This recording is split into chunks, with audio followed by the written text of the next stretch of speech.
秀夫体操第一よーいドン全力疾走おい待てよもっと早く私の勝ちだ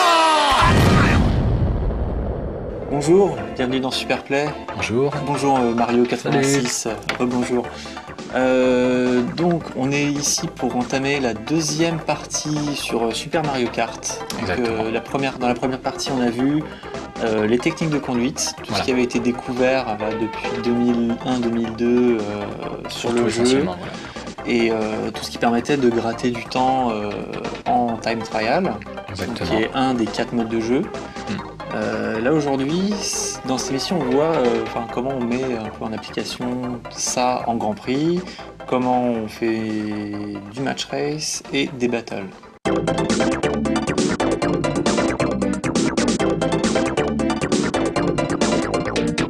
Alors le battle, en fait, le concept du battle, c'est super simple. Il faut exploser les 3 ballons qui sont autour du kart de l'adversaire. Comment exploser un kart? Soit en lui envoyant une carapace verte, soit une rouge, soit en le faisant rouler sur une banane, soit en le touchant avec une étoile. Ça, c'est les bases. Ok. On peut aussi utiliser dans ce mode une plume, un champignon ou un fantôme. Ce sont des options qui ne permettent pas de faire perdre un ballon directement. Néanmoins, avec le champignon, on peut pousser l'adversaire, parfois sur une carapace, même si c'est quand même très rare. Oui. La plume permet surtout de sauter par-dessus tous les murets, puisque les circuits de battle, en fait, ce sont des circuits carrés sous forme de labyrinthe qui n'ont rien à voir avec les 20 circuits de base, c'est plus des arènes qu'autre chose, en fait. Il n'y a pas de sortie, il n'y a pas d'issue, on est emprisonné dedans. Et le fantôme, c'est l'option la plus vicieuse du jeu, probablement, parce que ça permet de voler l'option de l'adversaire. Par exemple, quand vous voyez que votre adversaire a une rouge et que vous avez un fantôme, s'il ne réagit pas à temps, vous pouvez lui piquer sa carapace rouge.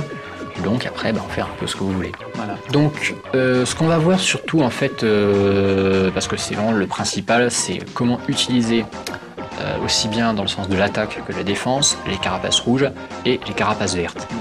La carapace verte, on la balance comme ça, elle suit une trajectoire rectiligne au départ, et selon les rebonds qu'elle connaît sur les murs ou pas, elle va traîner un peu sur le circuit. Elle va vivre sa vie un peu. Voilà. Tandis que la carapace rouge, elle a une durée très limitée parce qu'elle est prévue pour percuter le kart adverse en battle. Donc c'est-à-dire qu'en fait, elle va se diriger automatiquement sur le kart. Elle a une tête chercheuse. Sauf que évidemment, ça a quand même ses inconvénients, mais aussi ses avantages pour la technique du jeu. C'est-à-dire qu'il suffit pas de se pointer complètement à l'autre bout du circuit, de balancer bêtement sa rouge, parce que la carapace va chercher à faire le chemin le plus court possible. D'accord. Et donc, elle va se bouffer le mur et elle va y laisser sa peau parce qu'une carapace rouge ne peut pas rebondir. Voilà. Une carapace rouge, si elle cogne un mur ou n'importe quoi, elle est morte. Le moyen le plus simple d'envoyer une rouge, c'est quand même d'être relativement près de son adversaire. Donc le mieux, c'est de le voir quand même, l'adversaire. Il faut avoir l'adversaire à portée de vue, avoir un bon angle en fait, même si c'est absolument pas indispensable, dans le sens où quand on commence vraiment à tâter au battle, on peut envoyer des rouges à distance, certes, quand même relativement respectable, mais les envoyer par exemple en ayant 2-3 couloirs d'écart avec l'adversaire et parvenir quand même à viser le couloir dans lequel il se trouve sans que la carapace ne cherche à prendre la trajectoire la plus courte, c'est-à-dire sans chercher à couper les murs. D'accord. Comment faire? En fait, là c'est vraiment une question de connaissance de la physique du jeu, en fait, de savoir comment réagissent les cartes au niveau de l'inertie et tout ça. Parce que la carapace rouge, il faut savoir que c'est son angle de départ qui va vraiment déterminer en fait la trajectoire qu'elle va prendre par la suite. D'accord, donc la direction dans laquelle le kart va. Voilà, la carapace rouge en fait, elle va chercher en fait à prendre une espèce de trajectoire parabolique si par exemple on se trouve dans un couloir et que l'adversaire a 2-3 couloirs sur la droite ou sur la gauche. Et donc cette espèce de trajectoire circulaire, plus le kart sera en dérapage, plus elle va être différente. Et si on prend un virage en tournant par exemple vers la droite et qu'on balance la carapace en dérapant vers la droite mais que l'adversaire est à gauche, on a des chances d'arriver à lui faire générer une espèce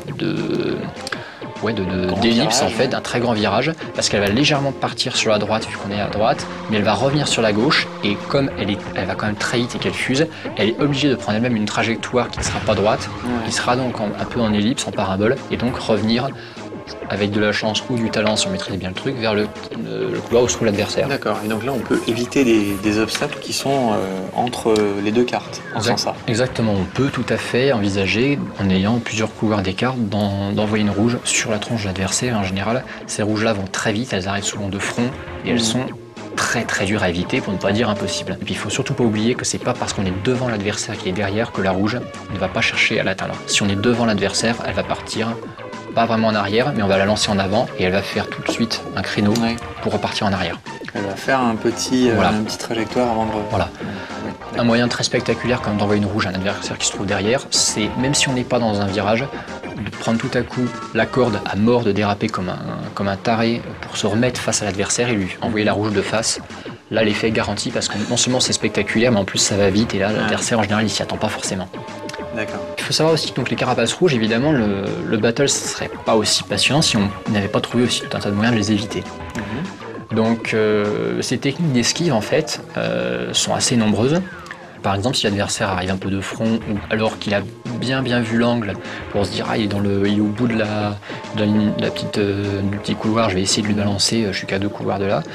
Et bien si on se coince bien derrière le mur, comme on peut le voir sur certaines vidéos, le personnage peut être protégé par un bout de mur, la carapace va arriver de face, et elle va chercher à prendre le chemin le plus court, elle va pas chercher à contourner le mur, et donc elle va se viander dans le mur.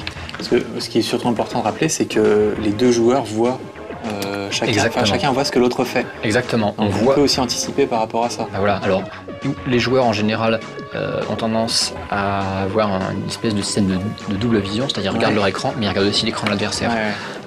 C'est costaud. Ça. Un bon joueur en multiplayer SMK est un joueur qui forcément maîtrise cette capacité à regarder les deux écrans à la fois. C'est-à-dire, j'ai presque envie de dire qu'on se concentre presque plus sur la conduite de l'adversaire pour éventuellement anticiper là où il va aller pour pouvoir le piéger et aussi regarder où est-ce qu'il va se mettre, qu'est-ce qu'il va tenter de faire. Parce que finalement, il n'y a qu'en fonction de ce que lui il fait qu'on peut prévoir nos attaques. Et évidemment aussi prévoir comment on va réagir aux attaques qu'il va lancer. D'accord. Pour éviter les rouges, ça paraît très con, et franchement on se dit non, ça passe ça, et oui, on peut sauter par-dessus les rouges. C'est un truc qui peut arriver de temps en temps par hasard. Mais alors ça, c'est une technique qui a été popularisée par un joueur français qui s'appelle Monsieur Olivier Perrault, et donc on a appelé ça la technique de Perrault. D'accord. Et c'est une technique qui vise à sauter par-dessus une carapace rouge en fait, quand elle arrive... surtout en général de face ou vraiment de 3/4, de sauter vraiment au moment où elle arrive ou de faire un petit saut de côté pour l'éviter. C'est très tendu, franchement c'est vraiment pas évident à faire, mais c'est très spectaculaire et ça met vraiment en rage l'adversaire qui gâche une rouge qui pourtant avait l'air de bien partir. On peut esquiver les carapaces rouges. On peut esquiver les carapaces rouges. C'est énervant mais ça marche. On peut aussi, alors ça par contre c'est un truc que beaucoup de gens savent, je crois que je vais pas apprendre grand chose, on peut se défendre avec une peau de banane ou une carapace verte. Donc on pose la peau de banane derrière soi, on pose la carapace verte en appuyant sur le bouton bas pendant qu'on la sort. Si la rouge arrive au dernier moment et qu'on pose sa carapace, là c'est bon, normalement la rouge elle n'aura pas du tout le temps de réfléchir ou de contourner. Surtout si c'est bien sur la trajectoire. Cela dit, on va voir une vidéo où ça suffit pas toujours. Là on voit clairement la verte elle n'a pas été forcément bien posée, la carapace a pris un angle de fou et en plus malheureusement derrière il y avait une deuxième rouge et du coup là c'est fini. D'accord. Alors en battle, faut quand même aussi très bien savoir maîtriser les carapaces vertes parce que moi personnellement je me suis rendu compte d'un truc, c'est qu'en battle se prendre une rouge ça fait mal, c'est énervant, mais se prendre une verte ça l'est encore plus parce que sauf si on tombe sur un adversaire qui fait un coup merveilleux comme on peut en voir là, c'est-à-dire une verte envoyée avec un angle magnifique parce qu'on peut en dérapant deviner un peu l'angle dans lequel elle va partir et donc viser l'adversaire et là c'est vraiment le coup royal parce que c'est beau. C'est beau.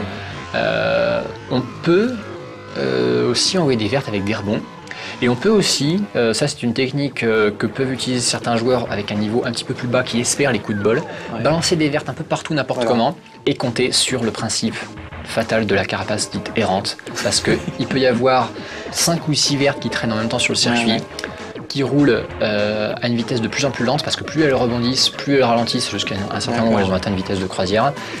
Maintenant, ça les oublier. Il y en a certaines, elles sont très mal placées. Elles arrivent, on s'y attend plus, elles arrivent, on se dit mais non, mais pourquoi, mais qu'est-ce qu'elle fout là? Et parfois on peut avoir une superbe partie gâchée à cause d'une verte qui peut très bien être celle qu'on a envoyée soi-même au début en plus, on ne sait pas. D'accord.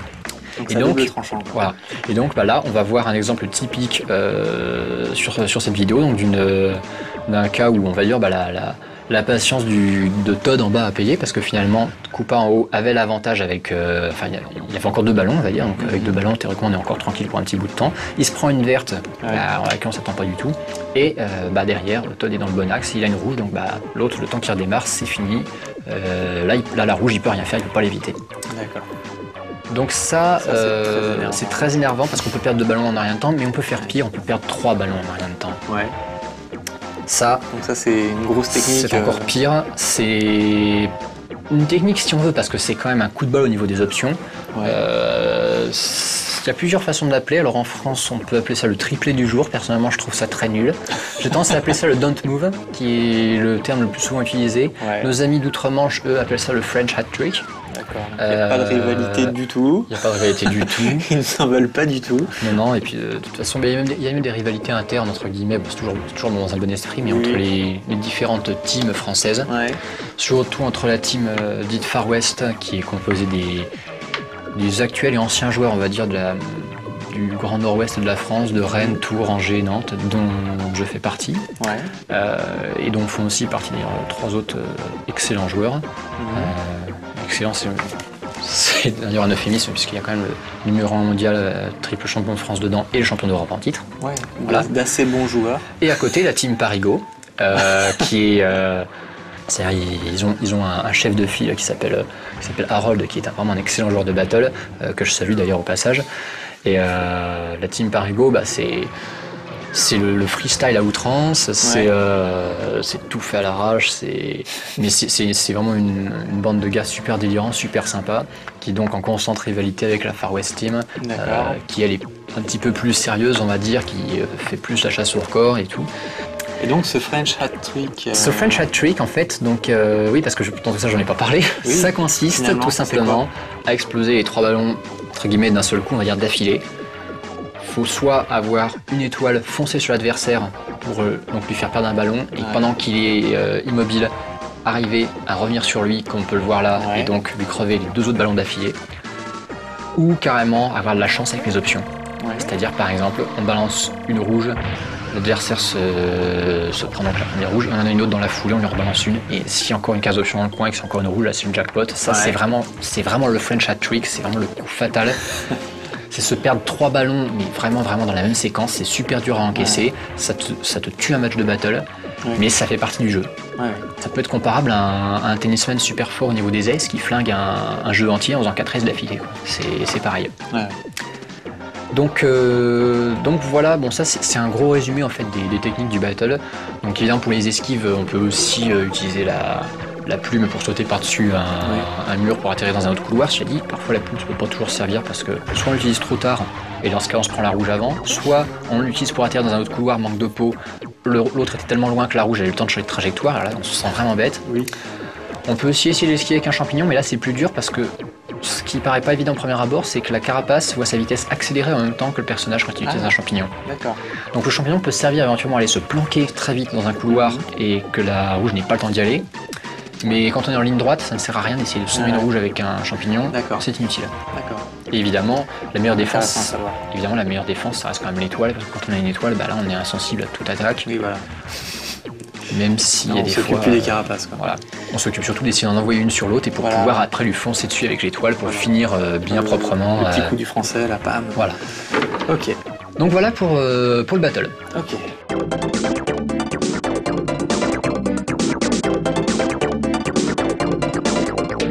Donc les match race, ça consiste en quoi exactement ? Alors le match race en fait, c'est on va dire, pour moi c'est le mode qui mélange le plus les autres modes de SMK. Parce que donc là on revient donc à un mode course plus traditionnel, c'est-à-dire on pilote sur tous les circuits. Mais c'est une opposition entre 2 joueurs uniquement, sans les joueurs gérés par la console. On peut choisir le circuit qu'on veut. Le but évidemment est de finir le premier les 5 tours de course. Mais on dispose de l'intégralité des options qui sont proposées par le jeu. Même du fantôme qui est donc disponible en mode battle, mais qu'on n'a pas par contre en mode Grand Prix à titre de comparaison. Ah oui, d'accord. Donc en match race, alors là on va montrer tout un tas de vidéos d'affilée donc que je vais commenter. Tout d'abord, ça a un petit air de battle dans le sens où l'adversaire est en permanence considéré comme une cible unique comme en battle parce qu'il n'y a personne d'autre. C'est-à-dire que par exemple pour les carapaces rouges, quand on en a une, elle est envoyée systématiquement à l'autre. On peut pas se dire c'est un autre qui va se la prendre, non. En Grand Prix ça peut passer, mais en match race non. Comme on dispose de toutes les options, c'est-à-dire banane, pièce, carapace, éclair et tout ça, on peut faire tout et n'importe quoi, on peut tenter des techniques héritées du battle. On peut aussi tenter des trucs beaucoup plus violents, comme par exemple un cas, je vais pas dire un cas d'école parce que c'est quand même dur, mais c'est une banane balancée avec une bonne distance qui arrive pile poil sur la trajectoire de l'adversaire. C'est vraiment très moche. Parce que comme on est en course, on a quand même des trajectoires qui sont définies. Et puis bon, quand on connaît les trajectoires. Voilà. Oui, parce qu'en battle, on peut vraiment aller dans tous les sens. C'est difficile. Là, on doit quand même respecter l'ordre du circuit. Et tant qu'à faire, prendre la meilleure trajectoire. Donc, quand on connaît les bonnes trajectoires, on peut espérer tenter des trucs comme ça. C'est très très beau. Alors, la vidéo est pas de super qualité, mais il faut savoir que ça a été enregistré en direct en demi-finale du championnat de France 2007. Donc, c'était un gros moment. Et c'est un peu symboliquement d'ailleurs le passage de témoin à l'époque entre l'ex triple champion de France qui utilisait buzzer à ce moment-là et le nouveau champion de France, futur champion d'Europe après, qui utilisait Donkey Kong. Donc on va voir aussi que comme en battle, on peut envoyer des rouges un peu n'importe comment. Et là, il y a vraiment un truc évident, c'est que comme l'adversaire sera toujours considéré comme la cible de la rouge, même quand il est deuxième et que vous êtes premier, on peut lui envoyer. C'est-à-dire que le premier peut envoyer une rouge au deuxième. Et donc là, forcément, c'est très violent parce que quand on arrive dans une situation où on peut l'envoyer en arrière en faisant un petit dérapage, on peut donner un gros handicap au mec qui vous suivait déjà qu'il était à la bourre. Oui, déjà, mais on peut aussi, quand on a beaucoup de retard, projeter une rouge en arrière pour l'envoyer sur le premier. Et donc éventuellement prendre volontairement un peu de retard quand on voit qu'on n'arrivera pas à rattraper l'autre à la régulière, prendre volontairement un peu de retard pour avoir l'angle et envoyer une carapace rouge donc sur l'autre pour après refaire son retard. Et on va notamment voir une Choco Island 1 de folie où là il y avait un tour de retard, la rouge est envoyée, en plus elle projette donc l'adversaire complètement hors des limites du circuit, et alors là, c'est même pas un tour qui est rattrapé, c'est un tour et demi, ce serait pas au dernier tour, là il aurait pu lui prendre un tour et demi. D'accord. Pareil sur Ghost Valley 1, donc dans la ligne droite, là où on voit, là c'est encore plus particulier parce que ça, si l'adversaire sait envoyer la rouge à ce moment-là, l'autre ne peut rien faire pour la bonne et simple raison, quand on arrive sur les espèces de petites planches qui délimitent les places sur la grille de départ, on ne peut pas sauter. Ça bride la possibilité de sauter aux cartes, on ne sait pas pourquoi. Et donc si à ce moment-là une rouge arrive, là on ne peut rien faire parce qu'on ne peut pas sauter par-dessus, on ne peut pas l'esquiver, on ne peut rien faire. Donc c'est vraiment une technique fatale qui est très intéressante. Ou pire encore, ça c'est vraiment gonflé, j'ai envie d'appeler ça la revanche de la rouge. C'est une rouge qui est envoyée à destination de l'adversaire, qui arrive à vous repasser à ce moment-là et qui donc change de place. Donc on est premier, on l'envoie en direction du deuxième, et le deuxième vous passe, donc c'est vous qui êtes deuxième. Donc la rouge, elle est pour vous. Ah oui. Donc vous avez envoyé une rouge et comme l'autre vous a passé, et le temps que la rouge fasse son petit chemin, c'est fini, voilà. Ah oui, c'est violent ça. C'est très violent, c'est très gonflé, c'est pas forcément un truc auquel on pense à chaque fois, ça marche même pas forcément à tous les coups, mais là ça marche très bien. Et puis on va carrément finir par ce petit bug qui est une dédicace perso donc à notre ami triple champion de France. Donc là, donc mon grand ami Pierre alias Card7 qui s'envoie une rouge lui tout seul. On n'a jamais compris ce qui s'est passé, mais j'estime qu'il fallait montrer cette vidéo à la France entière parce que franchement c'est un risible. On a eu une crise de rire de 2 minutes quand on a vu ça, on n'a pas compris. C'est vraiment ridicule. Voilà. Donc il y a des raccourcis et là ça commence à devenir intéressant, c'est des raccourcis que je n'ai pas pu donc montrer avec le time trial parce qu'en time trial on n'a pas d'option. Donc là c'est des raccourcis uniquement utilisables avec option. Voilà, donc qui marche évidemment forcément mieux en Grand Prix puisque le Grand Prix c'est là que ça va le plus vite, mais ça passe en match race. Là je vais montrer des raccourcis qui sont plus ou moins faciles en fait à prendre en match race. Alors celui-là d'abord sur Ghost Valley 3 est très dur à prendre, mais il passe quand même. Donc c'est avec une plume comme beaucoup de raccourcis. Ça permet en fait de gratter un bon gros tiers du circuit, j'ai envie de dire, et de complètement mettre l'adversaire dans le vent quand on était à peu près au même niveau. Et puis surtout quand on réussit, en général c'est assez impressionnant pour l'autre, et derrière il se dit qu'est-ce que je vais faire contre ça. Dans le même genre, toujours avec une plume, alors là c'est un finish fabuleux qui se joue vraiment à que dalle, c'est sur Choco Island 1. Donc là c'est simple, c'est presque limite du arrangé dans la catégorie des tricks et des glitches parce que c'est vraiment gonflé. En fait on coupe donc une fois qu'on a franchi la première zone avec les tremplins au début, on va faire carrément un demi-tour en prenant si possible le plus de dérapage possible pour faire un boost, arriver dans la terre et on saute avec la plume par-dessus le mur et là on se retrouve au niveau de la ligne d'arrivée et on a zappé la moitié du circuit. Voilà. Et dans un dernier tour, comme la configuration qu'on vient de voir, c'est fatal. Le mec avait quasiment... le mec en l'occasion, d'ailleurs c'est moi, je dis le mec mais c'est moi sur la vidéo. Donc j'ai presque 3/4 de tour dans la figure et pourtant, grâce à cette plume, je retourne la situation, ce qui prouve que dans ce mode vraiment, bon là c'est aussi bien option que pilotage, mais c'est moins une technique qui a été du battle parce que ça nécessite plus quand même une maîtrise de la conduite pour y parvenir. Ah ouais. Donc là en fait c'est à Rainbow Road. On arrive donc face à la ligne de chronométrage en fait, alors qu'on est plutôt au début du circuit, mais on voit la ligne donc, qui est perpendiculaire et on voit la ligne de chronométrage qui est dans la continuité et donc on s'approche du bord du circuit au lieu de prendre le virage, on saute dans le vide avec la plume, on tourne légèrement à droite et là on arrive à la fin du circuit en fait, dans le vide, mais dans la zone où la ligne se prolonge. Et donc, un peu comme sur la plage. Au début où tu passes la ligne... Voilà, il y a un petit peu de ça effectivement, c'est-à-dire on passe la ligne d'arrivée pas du tout sur le circuit, mais on la passe quand même parce qu'elle se prolonge dans le vide et on arrive vraiment pile poil dans le coin où elle se prolonge. Et ça c'est vraiment une stratégie qui fait mal parce que quand on voit que l'adversaire a une plume sur une brode, on se dit il va la tenter, il va pas la tenter. Pour finir avec les raccourcis à la plume, il y a celui désormais vraiment complètement passé dans les mœurs de Choco Island 2 qui est vraiment gonflé, qui permet en mode Grand Prix notamment de faire des tours en 3 secondes. Oui. Au lieu de 11-12. Là c'est simple, dès qu'on a franchi la ligne d'arrivée, voire même pendant qu'on l'a franchi, tout de suite, on coupe à droite à mort, on saute par-dessus le mur et on est dans le dernier virage. Voilà. Ouais. C'est vraiment très moche, mais ça passe. Et encore une fois, c'est la preuve que si on n'a pas les options, voilà, on peut avoir 3/4 de tour d'avance, que l'adversaire est une plume et qui fout tout en l'air.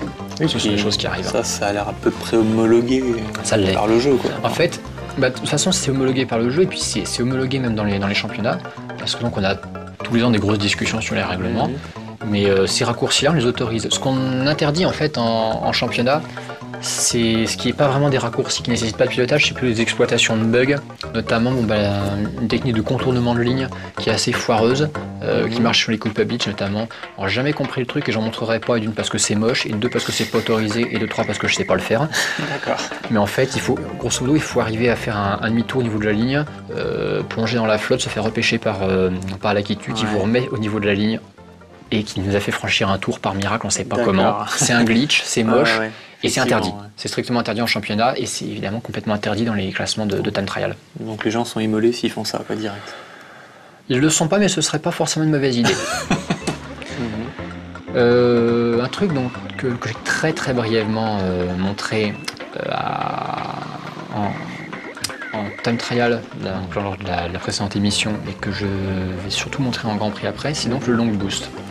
Oui. Le long boost, donc j'avais expliqué brièvement qu'il faut arriver avec une flèche turbo ou un champignon en sautant contre un mur pour générer un boost très puissant après. Ici, comme sur cette vidéo, on peut le coupler à Mario Circuit 2 avec le mur qui se trouve avant un petit peu avant donc le jump pour arriver déjà en long boost sur les flèches turbo et sur le jump pour faire un saut très puissant et donc arriver de très loin. C'est une technique qui n'est pas super connue, je me suis dit que ça pouvait être sympa de la montrer. Ensuite, le fameux Infinite Boost qu'on avait montré à Mario Circuit 2. Là, il est très très important sur un circuit, qui est Mario Circuit 3. Sur Mario Circuit 3, donc on a une flèche turbo au tout début, juste avant la ligne de chronométrage. Et le truc, c'est que si avec Mario Luigi ça passe nickel, c'est un petit peu dur avec Donkey Kong Bowser, c'est pour ça qu'on le montre avec Mario Luigi sur cette vidéo. En gros, on arrive en faisant un boost sur la flèche et là on fait un tour entier en Infinite Boost et tout le tour passe, ce qui fait qu'on peut faire une Mario Circuit 3 entière avec un Infinite Boost. Et là évidemment, c'est très spectaculaire si les deux joueurs savent le faire, parce qu'on peut avoir une bataille d'Infinite Boost et là ça se joue à une seule chose, à qui va prendre la trajectoire la plus serrée au risque de perdre son boost infini. Ou alors, qui aura la chance d'avoir une rouge derrière l'autre, parce que comme on peut pas sauter pendant un Infinite Boost, celui qui a une rouge et qui a l'autre devant lui, voilà. Pour finir sur le raccourci, cette vidéo d'un combo entre un long boost et une plume qui est quand même assez tordu. Donc c'est à Bowser Castle 1 et là donc on prend les flèches turbo qui sont donc on va dire à la fin du premier tiers du circuit. On arrive sur un mur en le cognant, donc juste après la flèche turbo, on est en long boost, on tourne à gauche, et là, au lieu d'aller prendre la partie avec les bumpers, on prend la plume juste avant d'arriver sur le mur et on franchit toute l'étendue de lave. Pourquoi? Parce que le boost donne une très grosse vitesse, et donc la vitesse du long boost couplée à la plume permet de franchir toute cette étendue de lave, et donc de gagner quand même plusieurs secondes. Donc voilà, ça c'était pour les raccourcis intéressants à exploiter en match race. Et donc je voulais parler de grosses bagarres qui sont intéressantes. D'abord un coup vraiment foireux qui est digne franchement des coups qu'on peut se faire en battle, sauf que là c'est pas pour perdre un ballon, c'est qu'à Ghost Valley, surtout la 1 et à Ghost Valley et à Rainbow Road, qui sont des circuits où il n'y a pas de rebord sur la ligne droite, si les deux personnages démarrent en même temps, à la même vitesse, c'est encore plus spectaculaire si les deux ont réussi un départ canon. Là on joue des épaules, on se donne des coups. Et on va dire que celui qui a donné le coup le plus fort peut balancer l'autre hors piste. D'accord, parce que quand tu donnes des coups, tu ralentis pas. Mais les deux ralentissent de la même façon. Alors en fait, on ralentit pas pour la bonne simple raison qu'il y a une technique que je n'ai pas abordée en time trial, d'ailleurs c'était une petite erreur de ma part, c'est qu'en fait, Super Mario Kart, quand on cogne un mur en phase ascendante en ayant sauté, on est repoussé juste après en arrière, mais on n'a pas perdu de vitesse. C'est-à-dire on saute en fait contre le mur, le kart en fait il saute, il fait, voilà on va le faire avec le kart exactement, donc il saute, il fait un petit saut comme ça, hop, il cogne, il revient en arrière et hop, après il part comme ça, tandis que si le cogne en phase descendante, ça va le bloquer. Donc on répète, après en plus il y a la friction, j'avais pas pensé à ça, on répète, on fait hop, clac, voilà. Par contre ça, c'est pas bon, ça bloque. Voilà. Et donc quand on a deux personnages qui se bagarrent, on va dire qu'on est au début de Ghost Valley 1, donc on va mettre Bowser à droite puisque Bowser doit tomber et Donkey doit rester. Voilà. Ça c'est le départ, on est à Ghost Valley 1, hop, je joue des coudes, bang, voilà. Et on repart. C'est basique. C'est tout bête. Évidemment, si les deux joueurs ont la même idée de se donner des coups en même temps, bah là c'est celui qui va taper le plus fort et on peut s'en donner après, etc., etc. Et donc il faut sauter juste avant de cogner l'autre. Il faut sauter juste avant de le cogner parce que si on saute trop tôt et qu'on retombe dessus, là on va être arrêté. On va pas tomber dans le trou, mais on risque d'être arrêté et donc c'est pas très intéressant. Bah, c'est pire, disons que on peut faire tomber l'autre et repartir quasiment en même temps que lui parce que le gain de temps n'aura pas été important. Et on va finir sur cette bagarre fantastique au dernier tour sur Ghost Valley 3, où là on voit vraiment un exemple total de ce qu'il ne faut pas faire en termes de fair play, c'est-à-dire bloquer complètement l'adversaire, le tasser sur la droite pour l'obliger à tomber. Là j'ai pas réussi à le faire tomber, mais j'ai quand même bien pourri la vie, du coup il était obligé de me pousser pour que je puisse moi-même prendre le dernier virage, donc ça c'était un finish de folie, et quand on en fait des comme ça, même celui qui a perdu à la rigueur, bon il est déçu mais il est content quand même pour le spectacle, il se dit c'est sympa quoi. Et en championnat c'est le genre de truc qu'on aime bien voir. Alors pour finir sur le spectacle, un élément donc déterminant, vraiment super déterminant, c'est les pièces, qui ont l'air d'être vraiment un objet sans intérêt. C'est inutile, voilà. Et ben non, ça ne l'est pas. Pourquoi? Parce que les pièces, en fait, quand on en a plus de 10, effectivement, ça ne change rien, mais de 0 à 10, ça change la vitesse maximale du kart. Et donc là, on va voir un exemple qui a été... Alors ça, on l'a fait exprès, en fait, c'est une petite bagarre entre Monsieur Kart 7, numéro 1 mondial, et moi-même. Je suis toujours Donkey, ça n'avait pas à se poser la question. Donc j'ai volontairement pris moins de pièces que lui, je dois en avoir 7 ou 8, j'en ai 8. Et lui donc on a plus de 10, donc il a la vitesse maximale qu'on puisse avoir à fond. Moi je suis un peu plus lent et donc on a l'impression qu'il fait en fait une espèce d'aspiration sur mon kart en ligne droite, mais non, c'est juste parce qu'il a plus de pièces. Et là encore c'est pas révélateur, mais on va montrer bien pire, on va montrer un finish à Rainbow Road qui parle de lui-même, parce que donc là j'ai vraiment encore une fois choisi d'avoir très peu de pièces, j'en ai 3. Lui il y en a beaucoup plus, donc là il fond sur moi, il a un champignon, il va même pas s'en servir parce que donc il va fondre sur moi à toute allure parce qu'il est beaucoup plus rapide grâce à ses pièces, et donc il me grille vraiment au tout dernier moment sur la ligne d'arrivée, alors qu'il avait quand même un bon retard qu'il n'aurait pas pu du tout combler si on avait eu le même nombre de pièces. Donc ça a son importance. En résumé, en match race, toutes les options ont leur importance. C'est clair. Et ça tombe bien parce que c'est le mode où toutes les options sont disponibles. Que ce soit les carapaces vertes et rouges qu'on peut envoyer de la même façon qu'en battle, les bananes qu'on peut essayer de poser à des endroits vicieux sur la trajectoire, les champignons pour faire des longs boosts ou prendre des raccourcis, les plumes pour prendre des raccourcis, les pièces donc, ont aussi leur importance, et donc évidemment l'étoile pour aller très vite et puis cogner l'autre, et l'éclair qui est évidemment l'option fatale.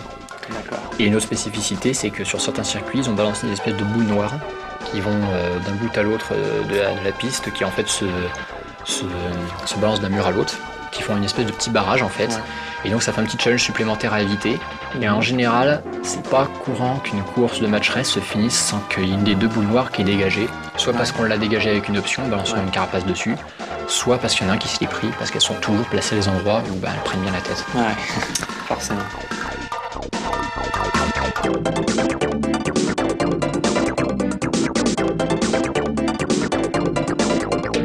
On est en mode Grand Prix, donc on va pas voir de Grand Prix en entier. On va juste voir des petits extraits. Des séquences. Petit exemple bien parlant de la vitesse à laquelle ça va. Voilà. Là, on voit ça va très vite. Le 150 cm3, c'est carrément autre chose. C'est la catégorie la plus rapide du jeu. C'est vraiment celle où les personnages filent à toute allure. On voit par rapport au time trial, au match race qu'on est entré avant, que vraiment les virages défilent à toute allure, que en ligne droite c'est impressionnant. On voit qu'on est obligé de faire des dérapages de malade avec Donkey Kong vraiment pour s'en sortir. Et donc voilà, c'est un mode qui va très vite. Et donc du coup la physique du jeu est pas recalée là, t'es obligé de déraper comme d'habitude. C'est exactement comme en time trial, il faut conduire de la même façon, sauf qu'il faut s'adapter à la vitesse, donc prendre les virages différemment et compter surtout avec le fait qu'il y a des adversaires sur la piste, puisque c'est le seul mode où les adversaires gérés par la console sont là. Donc là on va parler du Grand Prix à 2, pour continuer dans l'optique du multiplayer en fait. Donc le Grand Prix à 2 va très vite. Et là, le pilotage va plus jouer quand même que l'utilisation des options. Comme on peut le voir avec tous ces tours, donc l'utilisation des options, elle sert surtout pour les shortcuts en fait, pour faire des circuits encore plus vite. Alors là, par exemple, les champignons à Rainbow, ça c'est assez impressionnant. Oui, voilà. Oui, c'est le mot qui s'impose. Donc pour faire des tours d'une vitesse pas possible. Et alors une des spécificités du Grand Prix vraiment, c'est le long boost. Alors, le long boost, c'est surtout en Grand Prix vraiment qui est très utilisé. Donc voilà, ça c'est un long boost. Donc il y a un ralenti après pour montrer exactement qu'est-ce qui se passe. Parce que là on a vu qu'il a vraiment fusé à une vitesse pas possible. Donc voilà, au ralenti on voit la technique. Foncer sur un mur avec un champignon, se mettre légèrement de travers, sauter, cogner le mur en phase ascendante, ne pas relâcher le bouton R mais relâcher l'accélérateur. Et donc on fait un boost très long, très vite. Voilà. Là, de toute façon, même au ralenti, ça donne l'impression d'aller plus vite que du 50 cm3. Et passer entre les deux tuyaux en plus. Et voilà, donc on peut faire long boost sur plein de circuits, notamment à Donut Plains 1 ici. On peut en faire aussi à Choco Island 1, qui est l'un des deux circuits vraiment où c'est le plus intéressant parce que là, vraiment, ça déchire. C'est génial. Voilà. C'est super. Les sauts, c'était quoi? C'était juste des boss? Non, c'était c'est des boss. Voilà la vitesse, voilà le saut que fait faire une boss à Choco Island 1. Et puis pareil, Mario Circuit 3 pour finir. Et là, avec le petit bonus, c'est qu'en plus on arrive fond sur la flèche qui génère un boost infini dans la foulée. Là, c'est carrément un boost infini. Voilà. Parfait. Et puis à Choco Island 2, on peut aussi en faire un. Voilà. Et on va voir un petit ralenti parce que celui-là était vraiment pris complètement de travers et ça passe quand même. Et voilà, on finit un tour à une vitesse hallucinante. Voilà. Donc le but de sauter, on colle le mur quand on monte, c'est très important. Si on colle quand on descend, ça marche pas. Et voilà. Donc le personnage il est de travers, il est en boost. Et la durée d'un long boost elle varie. Franchement, elle peut être très longue comme elle peut être très courte si on l'a foiré. Ça, c'est un long boost parfaitement réussi, parfaitement maîtrisé, qui rate pas. Le long boost aide aussi à prendre des raccourcis super comme cette plume qu'on voit en bas.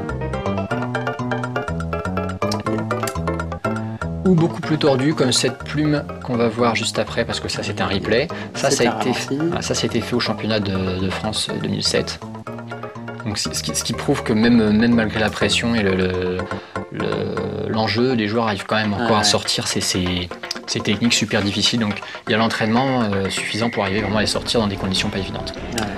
Un autre raccourci du même type, beaucoup moins populaire, c'est pareil, il y a quelques raccourcis comme ça pas très connus que j'aime bien montrer. Celui-là c'est un long boost avec plume qui permet d'arriver au niveau de la ligne.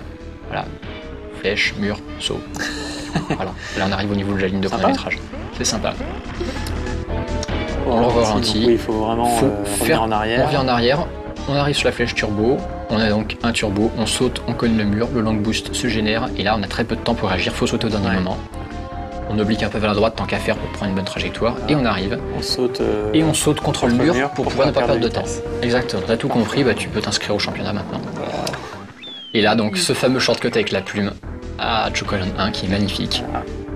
Très très beau. Voilà, on revoit, on fait en arrière, on fait un boost pour que tant qu'à faire ça le plus vite possible, on saute. Donc ça c'est interdit ça. Par-dessus le mur, Ah, celui-là est autorisé. Ah, celui-là. Celui-là, c'est pas un glitch, c'est vraiment c'est un vrai raccourci. Ah oui. Et c'est celui-là, ouais. Voilà, celui-là est sympa aussi. Très cool. Ça c'est des trucs qui en match race à mon avis, celui-là, je crois qu'en match race il passe pas. Parce que vraiment là, il faut la vitesse du GP, Ouais, là, on voit clairement. Juste. Hein. Voilà. Et puis bon, bah donc, celui de là, on coupe carrément même avant d'avoir pris la ligne pour pouvoir en fait être en l'air au moment où on franchit la ligne. Et donc là, on a fait un tour complet. Voilà. Ça ressemble presque à du glitch, mais c'en est pas un parce que là, on a vraiment exploité la logique du circuit. Ouais. On a franchi le tour, comme on le voit. On voit Voilà. Lucky Tu qui arrive avec le panneau.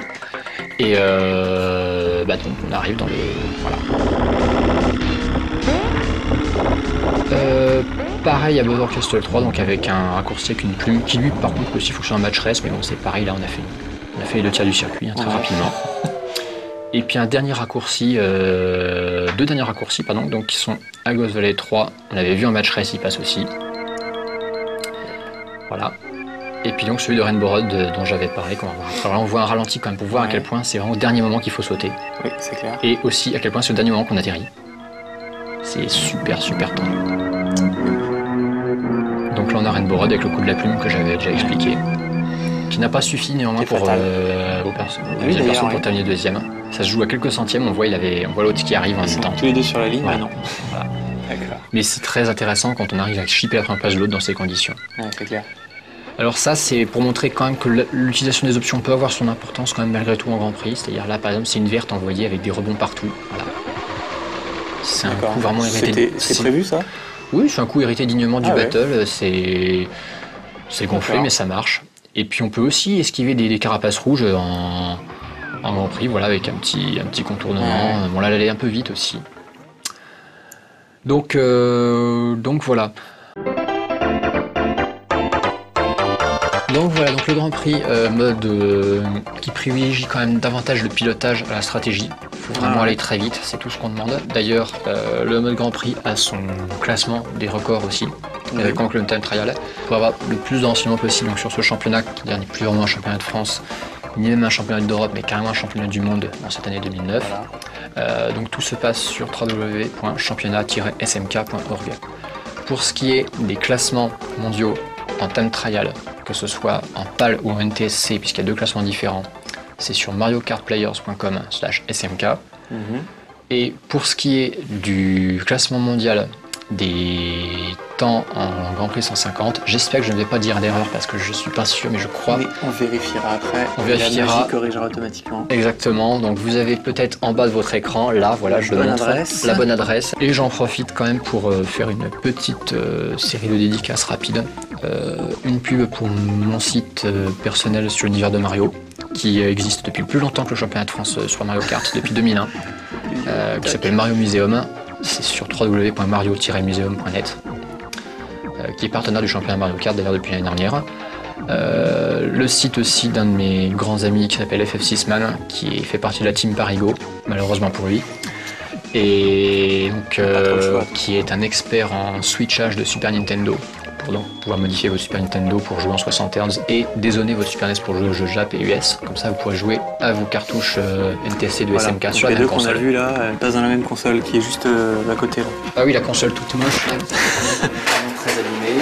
Voilà. Voilà, cette magnifique console qui est dans un état pas possible, qui a subi les ravages de la poste, qui a le port manette, le port cartouche modifié pour pouvoir faire entrer cartouche US et qui a les 2 switches magiques à l'arrière pour le dézonage. C'est très beau. Voilà. Ça fait envie. Ça fait très envie. J'aurais dû ramener une Super NES un petit peu moins pourrie que ça, mais bon. Si vous voulez avoir plus de renseignements sur comment ça se passe, et surtout en plus c'est pas cher puisque c'est gratuit, faites-vous switcher vos Super NES sur ff6man.fr, vous avez l'URL donc qui est en bas, ff6man.fr/switchnes, donc vous avez donc l'adresse qui est en bas. Donc je remercie donc toute l'équipe de No Life, je remercie tous les membres de la communauté SMK, qu'elle soit francophone ou internationale, avec un remerciement quand même particulier à monsieur Sami Setin pour avoir lancé le site du classement mondial en 99. Donc à toute la communauté francophone et à Cédric Ludweiler alias CL Brun pour donc gérer le championnat depuis 2005. Également donc à FF6man pour le support technique d'une manière générale, pour m'avoir permis de jouer à SNK en Jap notamment et d'avoir découvert qu'en version NTSC c'est pas du tout le même jeu qu'en PAL. Peut-être que ça fera l'objet d'une 3e émission. Oui, parce qu'il y a encore des choses à dire, voilà. C'est fou quoi. Un grand remerciement donc à mon partenaire d'entraînement perpétuel qui est de choix quand même puisque c'est le numéro 1 mondial, donc Pierre alias Card7, voilà, avec qui ont été faites beaucoup des vidéos, quasiment toutes les vidéos de Players que vous avez vues. Un grand remerciement aussi à Florent alias Neo qui a fait toutes les vidéos de Time Trial et de GP solo pour cette émission. Et puis un gros bisou aussi à ma chère et tendre quand même, qui a l'immense mérite d'être une des rares femmes de joueurs de la communauté à complètement comprendre la passion de son mec et je dois quand même dire que c'est elle qui m'a poussé à m'en mettre à MCMK alors que je m'étais arrêté. Voilà. Bravo. Donc, merci à toi Claire, je te fais un gros bisou. Ouais, franchement, chanceux. Ouais. Bravo. Voilà. Eh ben, merci en tout cas et puis... Ah, et puis j'ai oublié une grosse dédicace à Monsieur Banane qui sait pas jouer à SMK et puis qui fait du scoring à Street Fighter parce que c'est quand même lui qui m'a dit va chez No Life. Ouais, voilà. Ouais, d'accord. Donc merci à toi. Ah merde, j'ai dit son nom. Oups, on lui sera. Voilà. Merci beaucoup, au revoir. Merci, au revoir.